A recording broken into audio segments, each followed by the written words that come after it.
কৃষ্ণবৃন্দের চরণে প্রণাম। আজকে আমাদের গীতা সাধক ক্লাসের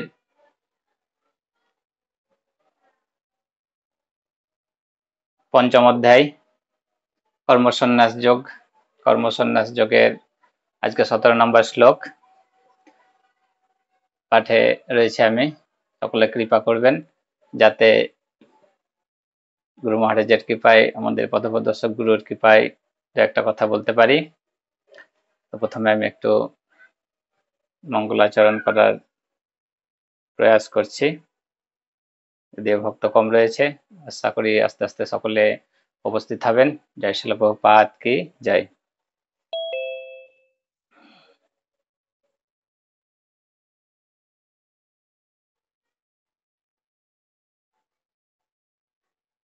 জয় রাধা মাধব, জয় কুঞ্জ বিহারী। জয় রাধা মাধব, জয় কুঞ্জ বিহারী। জয় গোপীজন বল্লভ, জয় গিরিবরধারী। জয় গিরিবরধারী। জয় রাধা মাধব, জয় কুঞ্জ বিহারী। জয় রাধা মাধব, জয় কুঞ্জ বিহারী। জয় গোপীজন বল্লভ, জয় গিরিবরধারী। জয় গিরিবরধারী। যশোদানন্দন ব্রজ জন রঞ্জন, যশোদানন্দন ব্রজ জন রঞ্জন। যশোদানন্দন ব্রজ জন রঞ্জন।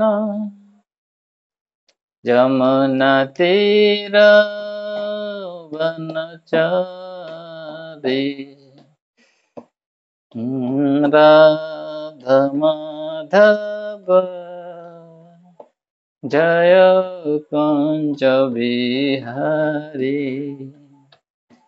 হরে কৃষ্ণ হরে কৃষ্ণ, কৃষ্ণ কৃষ্ণ হরে হরে, হরে রাম হরে রাম, রাম রাম হরে হরে। হরে কৃষ্ণ হরে কৃষ্ণ, কৃষ্ণ কৃষ্ণ হরে হরে, হরে রাম হরে রাম, রাম রাম হরে হরে। হরে কৃষ্ণ হরে কৃষ্ণ, কৃষ্ণ কৃষ্ণ হরে হরে, হরে রাম হরে রাম, রাম রাম হরে হরে। জয় রাধা মাধব, জয় রাধা মাধব, রাধা মাধব জয় রাধা মাধব। জয় পঞ্চতত্ত্ব, জয় পঞ্চতত্ত্ব, পঞ্চতত্ত্ব জয় পঞ্চতত্ত্ব। নৃসিংহদেব জয় নৃসিংহদেব, নৃসিংহদেব জয় নৃসিংহদেব। জয় জয় প্রভুপাদ প্রভুপাদ, प्रभुपाद नित्य गौर हरि बोल, हरि बोल, नित्य गौर हरि हरि बोल। मंगलाचरण करबेन आबार संगे संगे। ओम अज्ञानतिमिरान्धस्य ज्ञानाञ्जनशलाकया चक्षुरुन्मिलितं येन तस्मै श्रीगुरुवे नमः। श्रीचैतन्यमनोभीष्टं स्थापितं येन भूतले स्वयं रूप कदा मह्यं ददाति स्वपदान्तिकम्। वन्देऽहं श्रीगुरुं श्रीयुतपदकमलं श्रीगुरन् वैष्णवांश्च श्रीरूपं सहग्रजातं सहगण रघुनाथान्वितं तं सजीवं साद्वैतं सावधूतं परिजनसहितं कृष्ण चैतन्यदेवं श्रीराधा कृष्णपादं सहगण ललिता श्रीविता विशाखान्वितांश्च। नमो विष्णुपदाय कृष्णप्रेष्ठाय भूतले श्रीमते भक्तिवेदांत स्वामिनिति नामिने। नमस्ते सरस्वते देवे गौरवाणी प्रचारिणे निर्विशेषो शून्यवादी पाश्चात्योदशोत्तारिणे। पंचाकल्पतरुभ्यश्च कृपा सिन्धुभ्यो एव च पतितानां पावनेभ्यो वैष्णवेभ्यो नमो नमः। पंचोतत्मात्माकं कृष्णं भक्तरूपो स्वरूपकं भक्तावतारं भक्तकं नमामि भक्तशक्तिकं। नमो महावदन्नाय कृष्णप्रेमोपदायते कृष्णाय कृष्णचैतन्य नाम्ने गौरतिसे नमो। हे कृष्ण करुणा सिंधु दीनबंधु जगतपते गोपेशो गोपिकाकान्तो राधाकान्तो नमस्ते। तप्त कांचन गौरंगी राधे वृंदावनेश्वरी वृषभानुसुते देवी प्रणमामि हरिप्रिये। नीलाचल निवासाय नित्याय परमात्मने बलभद्रो सुभद्राभ्यां जगन्नाथाय ते नमः। जय श्री कृष्ण चैतन्य प्रभु नित्यानंद श्री अद्वैत गदाधर शिवासादि गौर भक्तविंद। हरे कृष्ण कृष्ण कृष्ण हरे हरे हरे राम राम राम हरे हरे। हरे कृष्ण कृष्ण कृष्ण हरे हरे हरे राम राम राम हरे हरे। हरे कृष्ण कृष्ण कृष्ण हरे हरे हरे राम राम राम हरे हरे। ओम नमो भगवते वासुदेवाय। ओम नमो भगवते वासुदेवाय। ओम नमो भगवते वासुदेवाय। नारायणं नमस्कृतं नरं चैव नरोत्तमं देवीं सरस्वतीं व्यासं ततो जयमुदीरये नष्टप्रायश्च भद्रेषु नित्यं भागवतस्य सेवया भगवतीरुत्तमं श्लोके भक्तिर्भवति नष्ट किमुखं करोति वाचालं पङ्गुं लम्घयते गिरिं यत्कृपातमहं वन्दे श्रीगुरुदिनतारिं श्रीचैतन्य सर्वं परमानन्दं माधवं हरि ओम तत्सत्। जय श्रील प्रभुपाद की जय, गुरु महाराज की जय। नमो विष्णुपादाय कृष्ण पृष्ठाय भूतले श्रीमते जय पताका स्वामी नामिने नमाचार्य पादाय निताय की प्रप्रदायिने गौर कथा धामोदय नगर ग्राम तारिणे। हरे कृष्ण। ক্লাসে অংশগ্রহণ করার জন্য সবাইকে অসংখ্য ধন্যবাদ। আজকে আমাদের পঞ্চম অধ্যায় কর্মসন্ন্যাস যোগ শ্লোক নাম্বার 17। তো আমি একবার শ্লোকটি পাঠ করছি, তারপরে আপনারা পাঠ করার জন্য হ্যান্ড রাইজ করুন। तद्बुद्धाय तदत्मानं तन्निष्ठा तत्परायणा गच्छन्ति पुनरावृत्तिं ज्ञाननिर्धूतकल्मषा। तद्बुद्धाय तदत्मानं तन्निष्ठा तत्परायणा गच्छन्ति पुनरावृत्तिं ज्ञाननिर्धूतकल्मषा। तद्बुद्धाय तदत्मानं तन्निष्ठा तत्परायणा गच्छन्ति पुनरावृत्तिं ज्ञाननिर्धूतकल्मषा। हरे कृष्ण माता प्रणाम। हरे कृष्ण प्रणाम प्रभु। তদ্বুদ্ধয় তদাত্মানো তন্নিষ্ঠা তৎপরায়ণা গচ্ছন্তি অপুনরাবৃত্তিম জ্ঞান নির্ধূত কল্মষা। প্রণাম প্রভু। হরি বল। ধন্যবাদ মাতা। শোভনাগস মাতা শ্লোক পাঠ করুন। হরে কৃষ্ণ। প্রণাম প্রভু। তদ্বুদ্ধায় তদাত্মানম তদনিষ্ঠ তৎপরায়ণা গচ্ছন্তি পুনরাবৃত্তিম জ্ঞান নির্ভূত কল্মষা। হরি বল। হরে কৃষ্ণ। প্রণাম প্রভু। ধন্যবাদ মাতা। আমাদের সঙ্গে সুপর্ণা দত্ত মাতা রয়েছেন। মাতা আপনি শ্লোকটি পাঠ করুন। हरे कृष्ण प्रभु। प्रणाम। প্রণাম। समस्त वैष्णव वैष्णवी के আমার সশ্রদ্ধ प्रणाम प्रभु। चला प्रभुपाद की जाय। तद्बुद्धाय तदात्माना तन्निष्ठा तत्परायणाः गच्छन्ति पुनरावृत्तिं ज्ञान निर्धूत।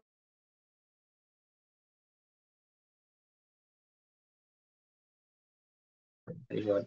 শব্দার্থ তদ্বুদ্ধ হয়, যার বুদ্ধি পরমেশ্বর ভগবানের স্থির হয়েছে। তদাত্মন, যার মন পরমেশ্বর ভগবানে একাগ্র হয়েছে। তন্নিষ্ঠা, কেবল ভগবানেরই নিষ্ঠা সম্পন্ন। তৎপরায়ণা, যিনি সম্পূর্ণরূপে তাঁর আশ্রয় গ্রহণ করেছেন। গচ্ছন্তি, অর্থাৎ লাভ করেন। অপুনরাবৃত্তিম, অর্থাৎ মুক্তি। জ্ঞান, অর্থাৎ জ্ঞানের দ্বারা। নিধূত, অর্থাৎ বিধৌত। কলমষা, অর্থাৎ কলুষ। হরি বল। প্রণাম প্রভু। হরি বল। ধন্যবাদ প্রভু। আমাদের সঙ্গে সুনিতা ঠাকুর মাতা রয়েছেন। মাতা গীতার গান পাঠ করুন। মাতা কোথায় গেল? মাতা আরেকবার হ্যান্ড রাইজ করুন। ততক্ষণে আমরা গীতার গানটি শ্রবণ করবো। আমাদের সঙ্গে আমাদের পূজনীয় মাতা রয়েছেন, বনমালী মাতা। হরে কৃষ্ণ। হরে কৃষ্ণ প্রভু। প্রণাম। প্রণাম মাতা। জয় শ্রী প্রভুপাদ, আপনার সর্বত্র মঙ্গল হোক প্রভু। গীতার গান। সেই জ্ঞান অনুকূলে বুদ্ধি নিষ্ঠা যাহার, আত্মজ্ঞান পরায়ণ সংসার উদ্ধার। প্রণাম প্রভু। হরি বল। ধন্যবাদ মাতাকে। আমাদের বাসন্তী কণ্ড মাতা রয়েছেন। মাতা আপনি হরি বল। হ্যাঁ মাতা, আপনি অনুবাদ পাঠ করুন। অনুবাদ পড়বো? হ্যাঁ। অনুবাদ। যার বুদ্ধি ভগবানের প্রতি উন্মুখ হয়েছে, মন ভগবানের চিন্তায় একাগ্র হয়েছে, নিষ্ঠা ভগবানের দৃঢ় হয়েছে এবং যিনি ভগবানকে তার একমাত্র আশ্রয় বলে গ্রহণ করেছেন, জ্ঞানের দ্বারা তার সমস্ত কলুষ সম্পূর্ণরূপে বিধৌত হয়েছে এবং তিনি জন্ম মৃত্যুর বন্ধন থেকে মুক্ত হয়েছেন। হরে হরি কৃষ্ণ। বল। প্রণাম প্রভু। ধন্যবাদ মাতা, অত্যন্ত সুন্দর অনুবাদ।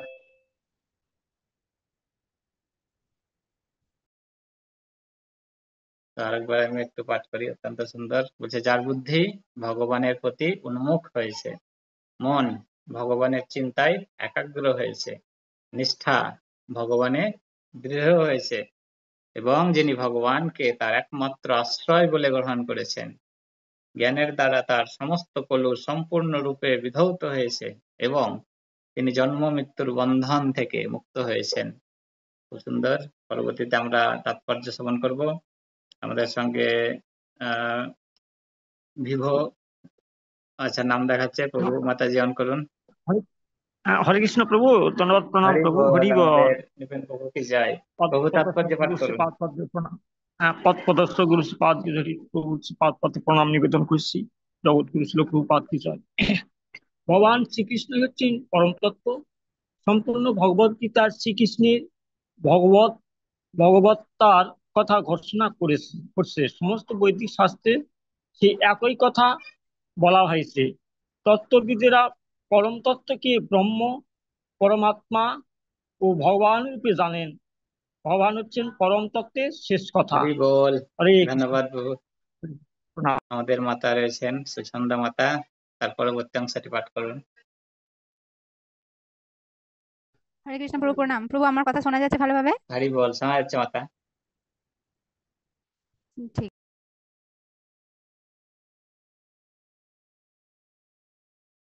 বলুন। অর্থাৎ যিনি পূর্ণরূপে শ্রীকৃষ্ণের শরণাগত, তিনি নিঃসন্দেহে সমস্ত পাপ থেকে মুক্ত হয়ে পূর্ণ জ্ঞানে পরম সত্যকে উপলব্ধি করেন। হরি বল, ধন্যবাদ কৃষ্ণ প্রভু। ভক্ত প্রণাম। সর্বদত্ত মঙ্গল হোক, জগৎ কৃষ্ণ প্রভুপাদ কি জয়। কৃষ্ণ ভক্ত পূর্ণরূপে ভগবান শ্রীকৃষ্ণের অচিন্ত ভেদাভেদ তত্ত্ব উপলব্ধি করতে পারেন। এই দিব্য জ্ঞান প্রাপ্ত হয়ে তিনি অবিচলিত ভাবে মুক্তির পথে এগিয়ে চলেন। হরে কৃষ্ণ, প্রণাম প্রভু। হরি বল, ধন্যবাদ মাতাকে। তো সবাইকে অসংখ্য ধন্যবাদ। সকলে খুব সুন্দরভাবে কৃপা করলেন। এইভাবে যুক্ত থাকুন। যদি আমার কারেন্ট চলে গেছে তো হয়তো দেখতে আপনারা হয়তো পাবেন না, তবুও আমি চেষ্টা করছি। শ্লোকের আমাদের মূল বিষয়বস্তু যেটা হচ্ছে 17 থেকে 29 নম্বর শ্লোককে ভগবান মুক্তির পথ বা মুক্তির মার্গ বর্ণনা করেছেন। তো আমরা আজকে 17 নম্বর শ্লোকে রয়েছি। এই 17 নম্বর শ্লোক ভগবান কি বলেছেন যে এইভাবে ঈশ্বরের উপাসনাকারী গণের কি ফল লাভ হয়ে থাকে আর কি, তা বলেছেন। মেন কথা হচ্ছে জন্ম মৃত্যুর বন্ধন থেকে মুক্ত হওয়ার যেগুলো শর্ত রয়েছে সেইগুলো ভগবান বলেছেন। তো কি কি শর্ত রয়েছে আমরা অনুবাদে খুব সুন্দরভাবে পড়লাম যে যার বুদ্ধি ভগবানের প্রতি উন্মুখ হয়েছে, মন ভগবানের চিন্তায় একাগ্র হয়েছে, নিষ্ঠা ভগবানের দৃঢ় হয়েছে, এবং যিনি ভগবান কে তার একমাত্র আশ্রয় বলে গ্রহণ করেছেন, জ্ঞানের দ্বারা তার সমস্ত কলুষ সম্পূর্ণরূপে বিধৌত হয়েছে এবং তিনি জন্ম মৃত্যুর বন্ধন থেকে মুক্ত হয়েছেন। তো জন্ম মৃত্যুর বন্ধন থেকে মুক্ত হওয়ার যেগুলো শর্ত বুঝতে পারলেন। তো এখানে ভগবান আরো বলেছেন যে যিনি পূর্ণ জ্ঞানের স্তরে অধিষ্ঠিত হয়ে পরমাত্মার আশ্রয় গ্রহণ করেন, তিনি জড় বিষয়ের প্রতি সম্পূর্ণরূপে নিরপেক্ষ হন এবং দ্রুতই মুক্তি লাভ করেন। পরবর্তীতে আবার বলেছেন মন ও ইন্দ্রিয়ের বেগ আমাদের আমৃত্যু সহ্য করতে হবে, কিন্তু শ্রীকৃষ্ণের চিন্তায় আমাদের চেতনা নিবদ্ধ থাকলে আমরা অনায়াসে তা সহ্য করতে পারি। কৃষ্ণ ভাবনা ছাড়া এই জগতের কোনো বিষয় যে স্থায়ী সুখ দিতে পারে না, এই বিশ্বাস আমাদের মন ও ইন্দ্রিয় বেগ সহ্য করতে সাহায্য করবে। তো একটা আমার দেখতেও একটু সমস্যা হচ্ছে কারেন্টের জন্য, তো যাই হোক। তো কি বলছে যে মন, বুদ্ধি ও বিশ্বাস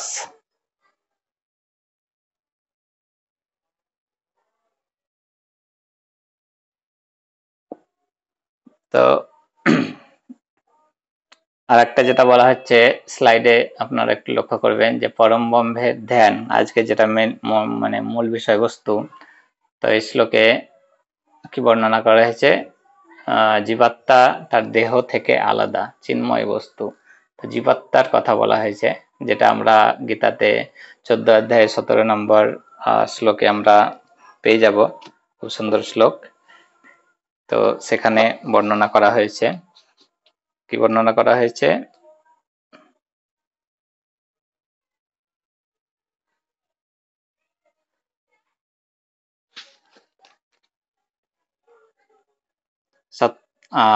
सत्तत् संजयते ज्ञानम राजसा लोभ एव च प्रमादो मोह तमस भवतो ज्ञानम एव च।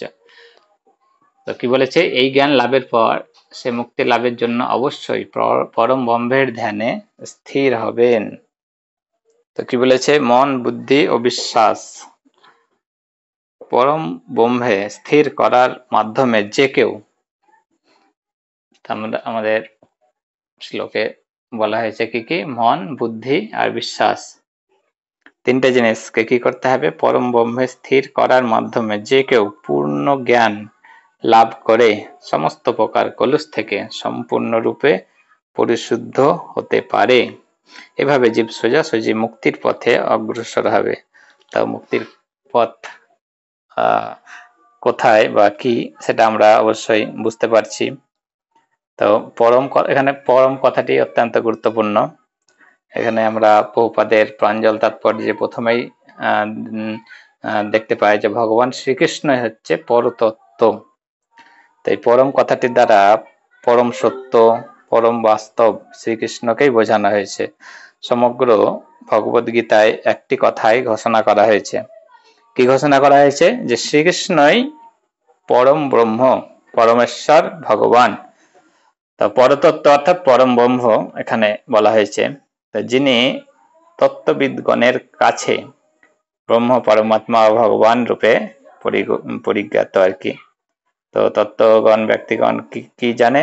যে ব্রহ্ম, পরমাত্মা ও ভগবান রূপে তারা জানেন ভগবানকে। তো ভগবান শ্রীকৃষ্ণই পরম ব্রহ্মের কি শেষ কথা।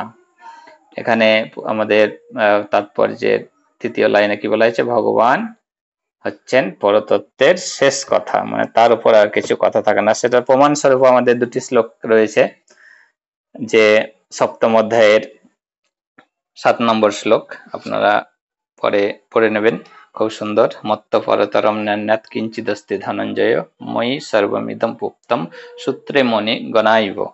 তো খুব সুন্দর শ্লোক। কি বলেছে ওখানে? হে ধনঞ্জয়, আমার থেকে শ্রেষ্ঠ আর কেউ নেই।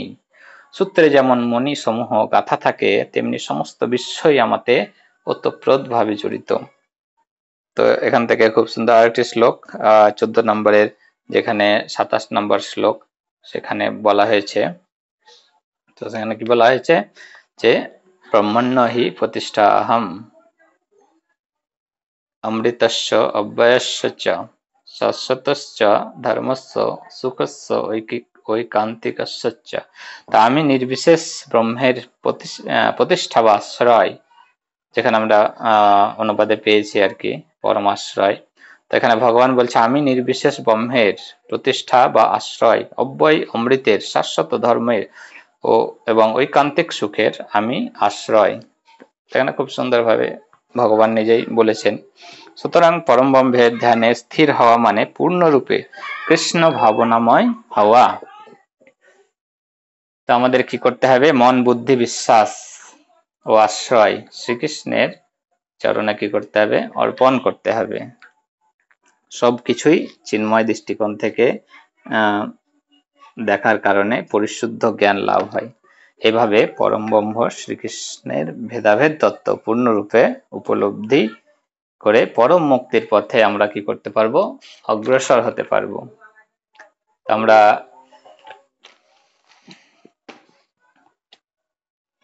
এখানে খুব সুন্দরভাবে বুঝতে পারলাম যে ভগবান হচ্ছেন পরতত্ত্বের শেষ কথা। তো তারপরে আমরা একটু শব্দার্থতে যাই। তো শব্দার্থতে কি বলা হয়েছে? প্রথম কথাটি সকলে একটু লক্ষ্য করুন, যে তদ্বুদ্ধয়া। আমরা একটু স্লাইডে যাব। তদ্বুদ্ধয়া কাকে বলা হয়েছে? যার বুদ্ধি পরমেশ্বর ভগবানে স্থির হয়েছে তাকে কি বলা হয়? তদ্বুদ্ধয়া। যেমন এখানে ছবিতে দেখতে পাচ্ছেন যে আমাদের ধ্রুব মহারাজ। তো ধ্রুব মহারাজের আমরা কথা সকলে হয়তো জানি, তবুও আমি একটু বলার চেষ্টা করছি। তো ছবিতে কতগুলো স্লাইড দেওয়া হয়েছে আমাদের বোঝার সুবিধার জন্য। যেমন এখানে কি বলা হয়েছে? ধ্রুব মহারাজকে বিশ্বের সবচাইতে পুণ্যবান, স্ক্রিনে কেউ হাত দেবেন না, মানে দাগ আসছে আর কি। তো হরি বল। তো এই বিশ্বের সবচাইতে পুণ্যবান রাজা কাকে বলা হয়? ধ্রুব মহারাজকে। তা আমরা একটু মহারাজের জন্ম বৃত্তান্ত জানবো, যে স্বয়ংভুব মনু এবং তার পত্নী শতরূপা, স্বয়ম্ভু মনু ও তার পত্নী শতরূপার কি ছিল, দুটি পুত্র ছিল। একটি হচ্ছে উত্তানপাদ আর একটা হচ্ছে প্রিয়ব্রত। তো তো উত্তানপাদের বিয়ে হয়, মানে দুটি বিয়ে হয় আর কি। তো প্রথম পত্নীর নাম হচ্ছে সুনীতি আর দ্বিতীয় পত্নীর নাম হচ্ছে সুরুচি। তো প্রথম পত্নী সুনীতির যে পুত্র সে হচ্ছে ধ্রুব মহারাজ। তো সুনীতি রাজার মানে উত্তানপাদের অতটা প্রিয় ছিল না। তো সুরুচি কার উত্তানপাদ মহারাজের অত্যন্ত প্রিয় পত্নী ছিল। তো তার এক পুত্র ছিল, তার নাম ছিল কি উত্তম। তো উত্তমকে ভালোবাসত আর কি, মানে তার মা সুরুচি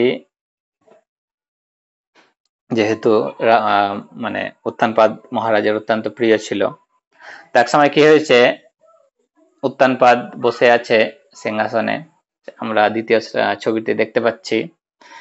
তো সেখানে কি হয়েছে, সুরুচির পুত্র উত্তম তার কোলে বসে আছে, মানে বসে রয়েছে। তা দেখে কি হয়েছে, ধ্রুব মহারাজেরও রাজার কোলে ওঠার মানে ইচ্ছে হয়েছে আর কি। তখন ধ্রুব মহারাজ কি করলো, রাজার কোলে ওঠার চেষ্টা করলো। তো তখন রাজা মানে উত্তানপাদ অতটা মানে সেই রকম স্নেহ করলো না আর কি, সমাদর করলো না আর কি। তো তখন সঙ্গে সঙ্গে তার বিমাতা মানে সুরুচি তার প্রতি মানে ঈর্ষান্বিত হয়ে অত্যন্ত মানে গভীর মানে কি হয় না, উঁচু স্বরে আর কি, মানে মানে রাগী রাগী ভাব যেটাকে বলে। তো সেইভাবে রাজাকে শুনিয়ে শুনিয়ে বলতে লাগলো, মানে রাজা যাতে শুনতে পায় আর কি, এইভাবে বলছে যে হে বৎস, তুমি রাজার সিংহাসনে অথবা কোলে বসার যোগ্য নও। তো এগুলো আমরা বিস্তারিত নিচে দেখতে পাচ্ছেন শ্রীমদ্ ভাগবতের 4th স্কন্ধের 8ম অধ্যায়ে পেয়ে যাবেন, পুরোটাই ধ্রুব মহারাজের চরিত্র বর্ণনা আছে। তা আমি কিছু অংশ বলছি। তো মাতা কি বলছেন, বিমাতা তাকে কি বলছেন, হে বৎস, তুমি রাজার সিংহাসনে অথবা কোলে বসার যোগ্য নও। তো নিঃসন্দেহে তারপরে কি বলছে আবার, নিঃসন্দেহে হ্যাঁ তুমি মানে রাজারই পুত্র, কিন্তু যেহেতু তুমি আমার গর্ভে জন্মগ্রহণ করনি তাই তুমি তোমার পিতার কোলে বসার যোগ্য নও। তো এখানে কি বললো যে তুমি রাজার সন্তান, অবশ্যই রাজার সন্তান, কিন্তু তুমি আমার গর্ভে যেহেতু জন্মগ্রহণ করনি সেই জন্য তুমি তোমার পিতার কোলে বসার যোগ্য নও। তো তারপরে আমরা যদি পরবর্তীতে ভাগবতমের 4th স্কন্ধের 8ম অধ্যায়ের 13 নম্বর শ্লোকে মানে কিভাবে যোগ্য হবে সেই উপায়টি সুরুচি ধ্রুব মহারাজকে বলছেন। তো কি বলছেন, যে যদি তুমি রাজ সিংহাসনে আরোহণ করতে চাও তাহলে তোমাকে কঠোর তপস্যা করতে হবে। প্রথমে তোমাকে কি করতে হবে, পরমেশ্বর ভগবান নারায়ণকে প্রসন্ন করতে হবে এবং তারপর তার কৃপায় তোমার পরবর্তী জন্মে আমার গর্ভে জন্মগ্রহণ করতে হবে। তো মাতা কি উপায় বললো, যে ভগবানকে প্রসন্ন করতে হবে, ভগবান কৃপা করে তিনি যদি তোমাকে আমার গর্ভে জন্মগ্রহণের সুযোগ দেন তবেই তুমি রাজার কোলে বসতে পারবে। তো সেই ছোট ধ্রুব মহারাজকে সব কথা বলার পরে ধ্রুব মহারাজ তো একবারে ক্রোধে মানে রাগে ফুলছে। তো সেই সময় কি করলো, ওখান থেকে কান্না করতে করতে পালিয়ে গেল। তো পালিয়ে যাওয়ার পর কি করলো, তার মাকে, তার মায়ের নাম কি বললাম, সুনীতি। তো তার মাকে সমস্ত ঘটনা খুলে বলল যে এরকম ঘটনা। তো তার মা খুব দুঃখ পেল। তো তারপরে দুঃখ পাওয়ার পরে তাকে বোঝালো যে হ্যাঁ তোমার বিমাতা যেটা বলেছে ঠিকই বলেছে, তোমাকে তপস্যা করতে হবে। তো তখন আরো বিস্তারিত আছে, এতটা গেলাম না। পরবর্তীতে ধ্রুব মহারাজ মাথার কথা শুনে তিনি ভীষণ মানে কি করলেন, সে দৃঢ় নিষ্ঠা যেটাকে বলছে কি তদ্বুদ্ধয়া মানে স্থির, ভগবানের প্রতি তার মনকে একবার স্থির করে নিল যে আমাকে তপস্যা করতেই হবে, আমি সব থেকে মানে আমার পিতার থেকেও যাতে আমি বড় রাজা হতে পারি। তো যাই হোক, পরবর্তীতে নারদ মুনি তাকে পরীক্ষা করছে কত চতুর্থ স্কন্ধের 8ম অধ্যায় 27 নম্বর শ্লোকে কি বলছে, হে বৎস, তুমি একটি বালক, এখন তোমার খেলাধুলার বয়স আর কি, খেলাধুলায় ব্যস্ত থাকার কথা, তোমার সম্মান হানিকর কথায় তুমি এইভাবে বিচলিত হচ্ছ কেন? তো নারদ মুনি তাকে পরীক্ষা করছে, যে দেখছে যে তিনি ছোট ছেলে তো মানে বিমোহিত হয়ে যাচ্ছে কিনা আর কি, তাকে পরীক্ষা করছে যে তিনি ভগবানের জন্য যোগ্য কিনা। তো তখন ধ্রুব মহারাজ আবার বলছে যে, হে নারদ মুনি, যাদের হৃদয়ে জড় জগতের সুখ ও দুঃখের দ্বারা বিচলিত, তাদের মনে শান্তি লাভের জন্য আপনি কৃপাপূর্বক যে উপদেশ দিয়েছেন তা অবশ্যই অত্যন্ত মঙ্গলজনক, কিন্তু আমি অজ্ঞানের অন্ধকারে আচ্ছন্ন এবং তাই এই প্রকার দর্শন আমার হৃদয়কে স্পর্শ করেনি। তো কত সুন্দর কথা বলছেন ধ্রুব মহারাজ, যে কি বলছেন যে আপনি অত্যন্ত ভালো উপদেশ দিয়েছেন, কিন্তু আমার অজ্ঞানের অন্ধকারে আচ্ছন্ন আমার হৃদয়, তাই এই প্রকার দর্শন আমার হৃদয়কে স্পর্শ করেনি। তারপরে ধ্রুব মহারাজের যে দৃঢ় নিষ্ঠার কথা বোঝা যাচ্ছে, কি বলছে যে, হে তত্ত্বজ্ঞানী ব্রাহ্মণ, আমি এমনই একটি পদ অধিকার করতে চাই। ধ্রুব মহারাজ এবার বলছে নারদ মুনিকে যে আমি এমন একটি পদ অধিকার করতে চাই যা আজ পর্যন্ত এই ত্রিভুবনে কেউ লাভ করতে পারেনি, এমনকি আমার পিতা এবং পিতামহও পারেনি।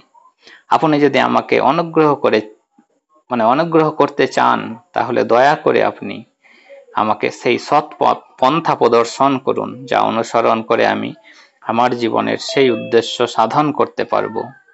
কত সুন্দর সে ধ্রুব মহারাজ নারদ মুনিকে বলছেন।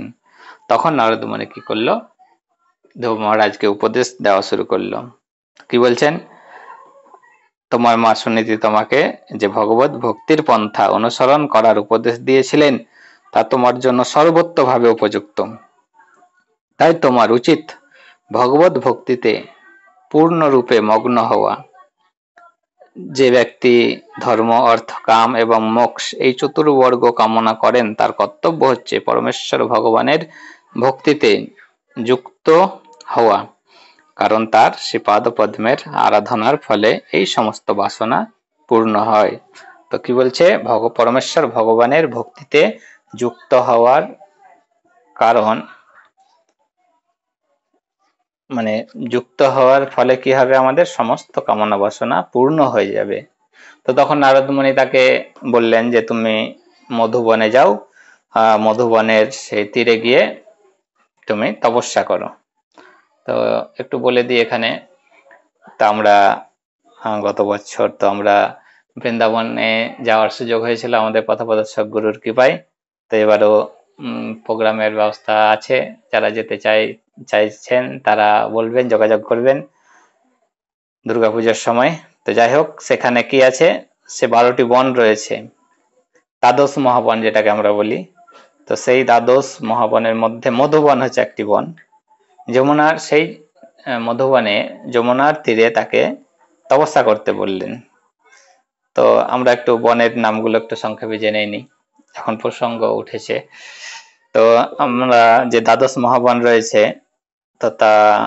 তো সেই দ্বাদশ মহাবন যমুনার 2 তীরের মধ্যে অবস্থিত।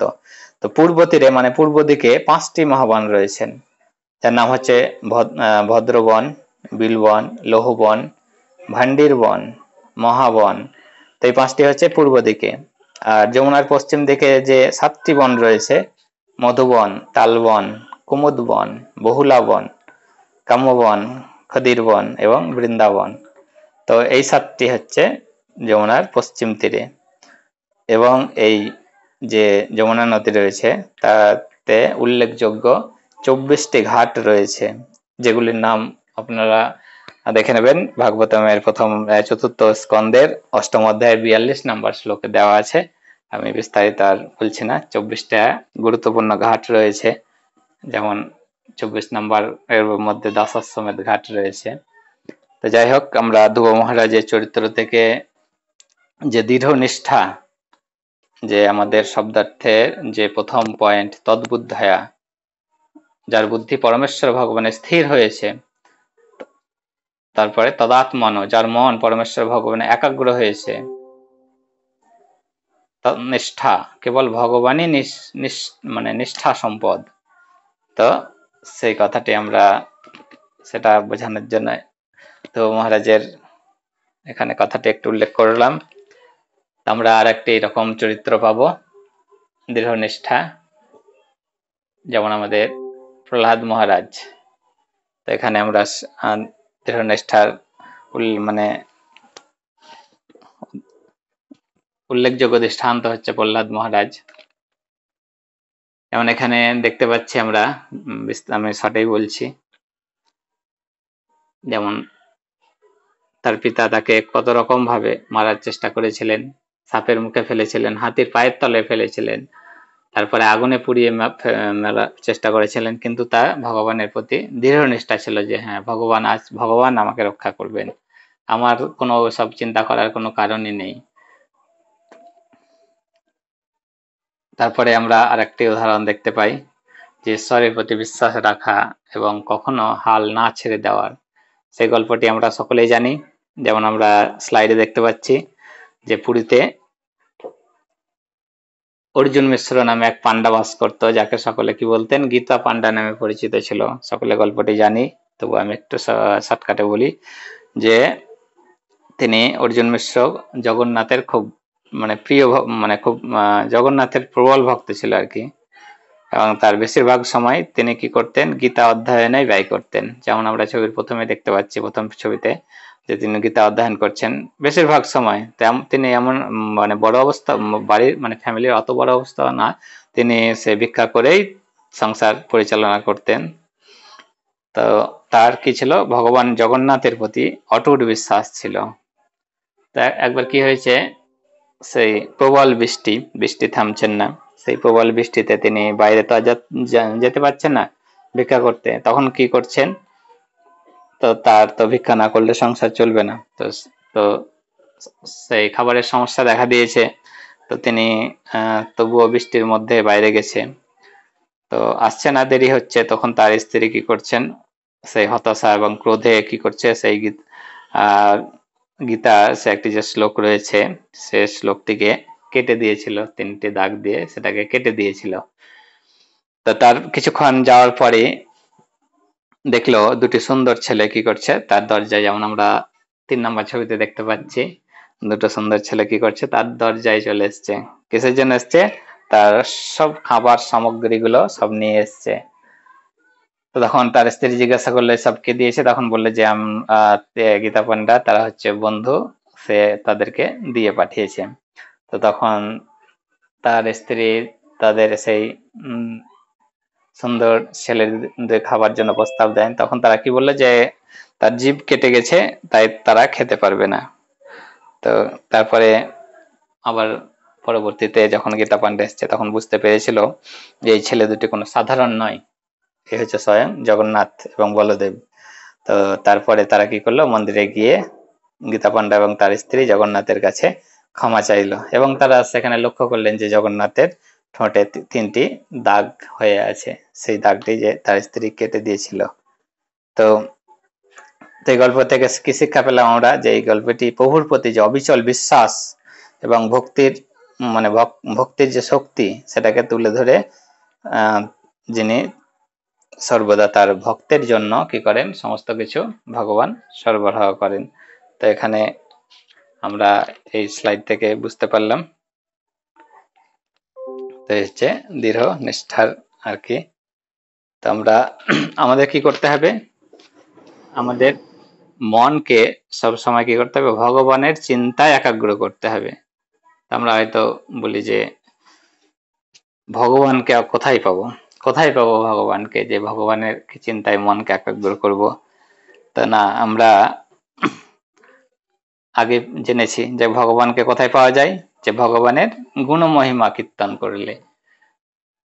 তো কৃষ্ণ যেখানেই থাকুক না কেন, তার গুণমহিমা যেখানে কীর্তন হয় সেখানে তিনি অবশ্যই চলে আসেন। যেমন আমরা আমাদের রথযাত্রা শেষ হলো, তো সেখানে আমরা শ্রবণ করছিলাম যে যখন রোহিণী মাতা তাদের গুণমহিমা কীর্তন করছিলেন, তো তারা কোথায় ছিল, সুভদ্রা মাতাকে দরজায় পাহারা দিয়েছে, যে যাতে তিনি জানেন, রোহিণী মাতা জানতেন যে ভগবানের গুণমহিমা করলে যেমন সাপের কি হয়, যখন যদি বিন বাজানো হয় সাপ যেখানেই থাকুক না কেন ঠিক চলে আসে, সেই রকম ভগবানের গুণমহিমা করলে রোহিণী মাতা জানে যে তারা চলে আসবে, সেই জন্য কি করলে সুভদ্রাকে গেটের কাছে রাখলো। তো ভগবানের গুণমহিমা করতে করতে যখন সেই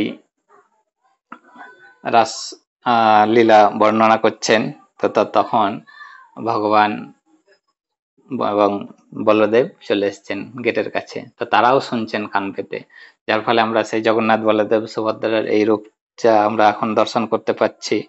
তো রোহিণী মাতা সেই কথাগুলো শোনাচ্ছিলেন। তো তখন তো আমরা কি এখানে বুঝতে পারলাম যে ভগবান যেখানেই থাকুক না কেন তার গুণমহিমা কীর্তন করলে ভগবান আমাদেরকে দর্শন দিবেন, মানে সামনে আসবেন। কারণ ভগবান স্বয়ং নারদ মুনিকে বলেছিলেন, কি বলেছিলেন, যে তিনি কোথায় থাকেন, না অহম তিষ্ঠামি বৈকুণ্ঠেন যোগিন হৃদয়ে এসব যত্র গায়ন্তি মদ্ভক্ত তত্র তিষ্ঠামি নারদ। তো তিনি বলেছেন যেখানে ভগবান মানে ভগবানের লীলা কাহিনী ভক্তরা বর্ণনা করেন সেখানেই তিনি থাকেন।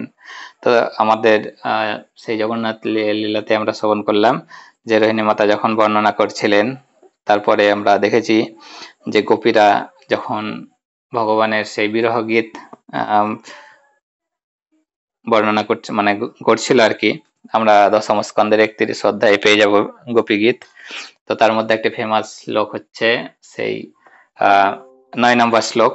তো শ্লোকটি আমি একটু বলি, খুব সুন্দর শ্লোক। তব কথামৃতম তপ্ত জীবনম কবিভিরীতম কলমশাপহম তব কথামৃতম তপ্ত জীবনম কবিভিরীতম কলমশাপহম শ্রবণমঙ্গলম শ্রীমদাততম ভুবি গিনন্তি য়ে ভূরিদা জনা। অত্যন্ত সুন্দর শ্লোক, আমার খুব ভালো লাগলো আজকে হঠাৎ সেই মানে আজকের সেই আমি ক্লাসটি তৈরি করতে করতে শ্লোকটি পেলাম, তাই ক্লাসের মধ্যে জুড়ে দিলাম। তো যাই হোক, অত্যন্ত সুন্দর। সেখানে আমাদের একটা যে শব্দার্থের মধ্যে যেটা কি হয়েছে, আমাদের সমস্ত কলুষ দূরীভূত হয়ে যাবে। তো এখানে কি বলা হয়েছে, কলমশাপহম। তো এখানে খুব সুন্দর সঙ্গে লিঙ্ক রয়েছে।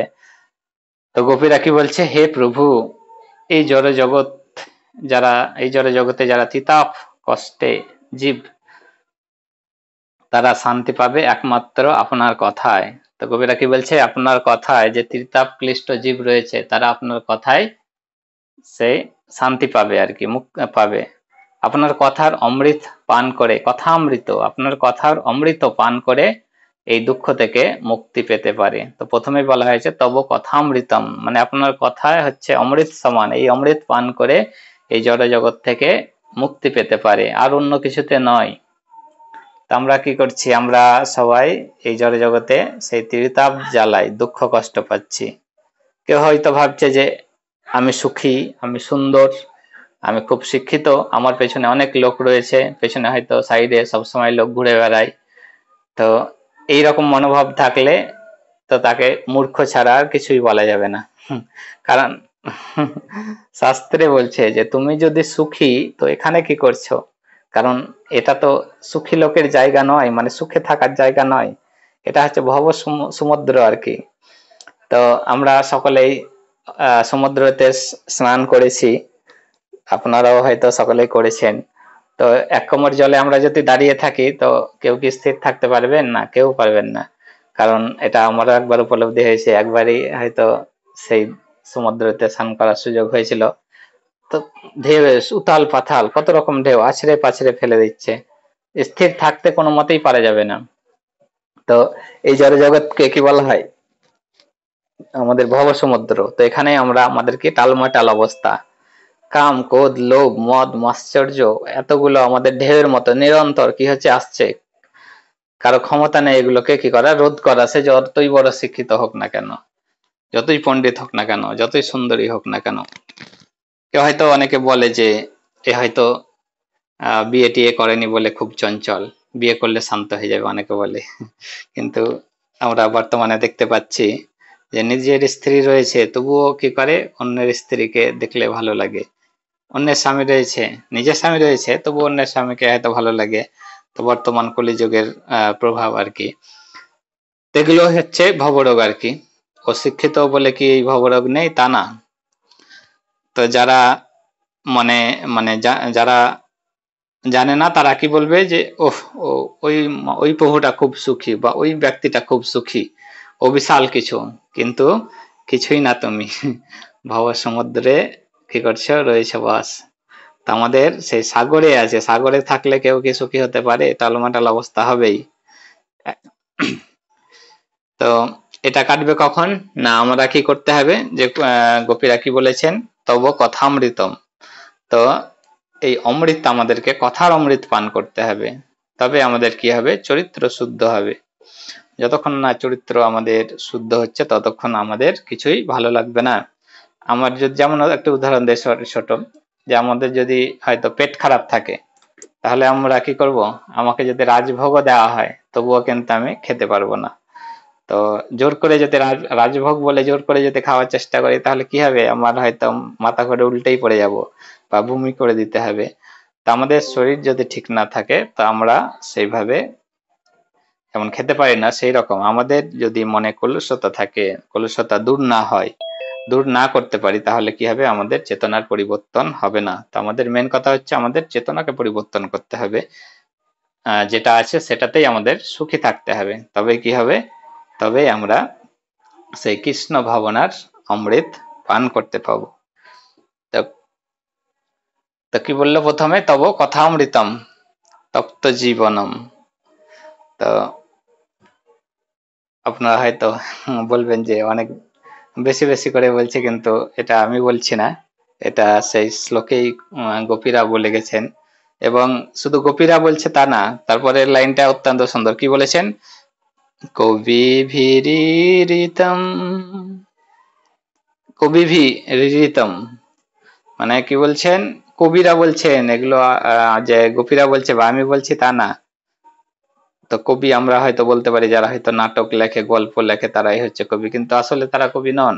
কবি হচ্ছেন ত্রিকালদর্শী, শাস্ত্র বিশারদ, যিনি শাস্ত্রের সম্বন্ধে বিশাল পারদর্শী, তারা হচ্ছে কবি। যেমন বাল্মীকি ঋষি, ভগবান রামচন্দ্রের জন্মের আগেই তিনি রামায়ণ লিখে দিয়েছিলেন, তারা হচ্ছে আসল কবি আর কি। ব্রহ্মা, নারদ,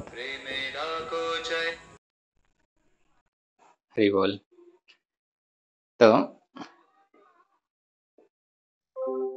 কারা কবি, ব্রহ্মা, নারদ, ভীষ্মদেব, সুখদেব গোস্বামী, চতুষ্কুমার, তো এরাই হচ্ছে কবি। তারা কি বলেছেন, তারা হচ্ছে বলেছেন কবিভিরিতম, তারা বলেছেন।